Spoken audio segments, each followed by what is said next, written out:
Dnes si na Lenovo-blogu.cz predstavíme revolučný ultrabook druhej generácie s názvom Yoga, ktorý zo sebou prináša skvelú kombináciu tabletu a notebooku, respektíve ultrabooku. Základom je jedinečný mechanizmus pántov, ktoré sú schopné otočenia o 360 stupňov.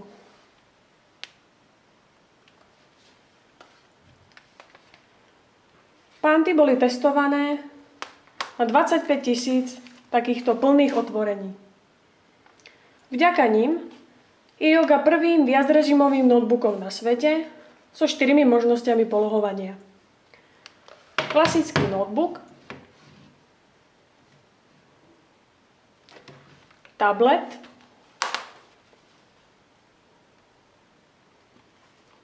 stojan,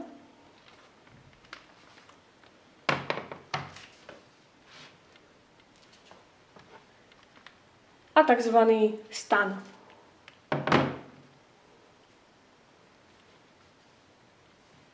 Každá z týchto polôch má svoje výhody, ktoré sú popísané bližšie v článku.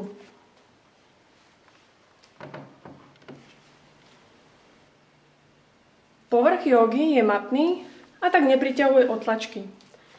Na trhu sú dve farebné prevedenia, takéto oranžové a sivé.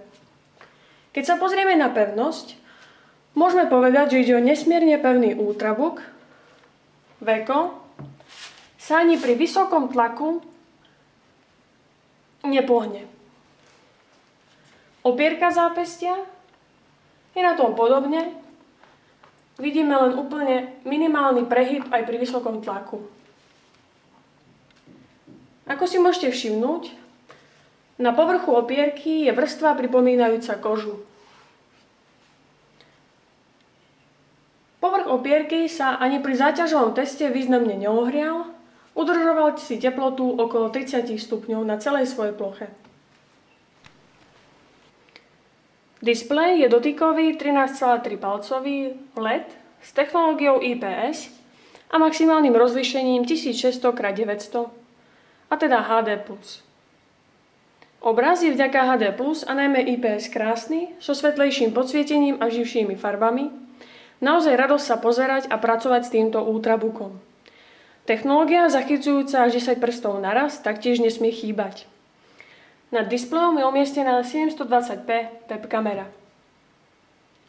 Práca s dotykovým displejom je v kombinácii s novým Windows 8 pôžitkom. Najmä v novom rozhraní Windowsu, ktoré môžete vidieť práve teraz, pretože na klasickej ploche je lepšie používať touchpad. Reproduktory sú umiestnené pod klávesnicou. Aj napriek tomuto menej tradičnému spôsobu umiestnenia reproduktorov je zvuk veľmi pekný, čistý a kvalitne zachycuje basy. Zvuk je tradične vylepšovaný softvérom Dolby Home Theater. Vypočujme si krátku ukážku.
Klávesnica je 6-radová čiklet s ergonomicky tvarovanými klávesmi, nízkou hĺbkou a príjemným rozložením kláves. Predporučný kurz jogy, ktorý máme k dispozícii na testovanie, nemá na klávesnici ešte popis prispôsobený pre nový operačný systém Windows 8, no finálna verzia ho určite mať bude. Písanie na tejto klávesnici je nesmierne príjemné a pohodlné a v porovnaní so zvyšnými zástupcami rady IdeaPad je pre mňa zatiaľ tou najlepšou. Čo sa týka hlučnosti, ide o pomerne tichú klávesnicu.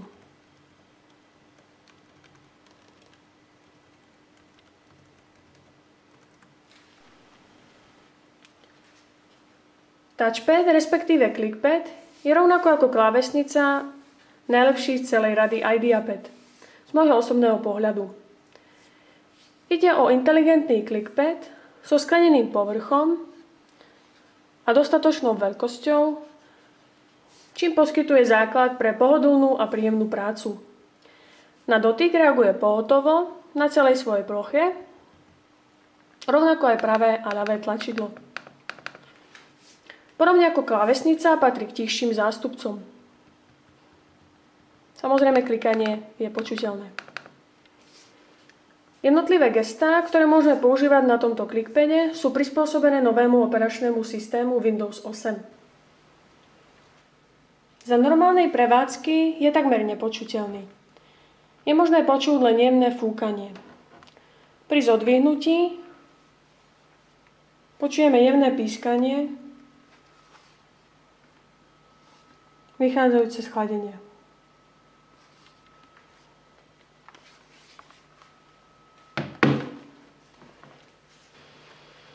Pri záťažovom teste sa jej hlučnosť výraznejšie zvýšila.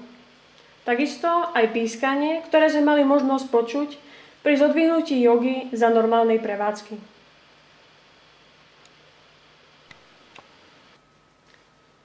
V joge nájdeme štvorčlánkovú 54 Wh batériu. Pri vysokej záťaži, a teda prezeraní videí, surfovanie po internete, počúvanie hudby, sťahovanie, s nastaveným vysokým jasom a vysokým výkonom dokázala vydržať 3,5 hodiny, čo je veľmi, veľmi slušný výkon pri vysokej záťaži. Pri minimálnej záťaži, a teda písaní dokumentov so zapnutou hudbou, vypnutou Wi-Fi a 50% jasom, dokázala vydržať 6 hodín. Opäť veľmi kvalitný výkon, respektíve výdrž. Na záver si povieme niečo ku konektorom. Na ľavej strane nájdeme HDMI, USB 3.0, vstup a výstup pre slúchadlá, mikrofón a ovládanie hlasitosti. Na prednej strane nájdeme Vanky Rescue, tlačidlo pre zapnutie a vypnutie notebooku a diodu indikujúcu stav batérie. Na pravej strane nájdeme tlačidlo zapnutia a vypnutia automatického táčania displeja, čítačku kariet, USB 2.0 a USB napájací konektor. Podobný sme videli u X1 Carbon. Na zadnej strane nájdeme iba vývody chladenia.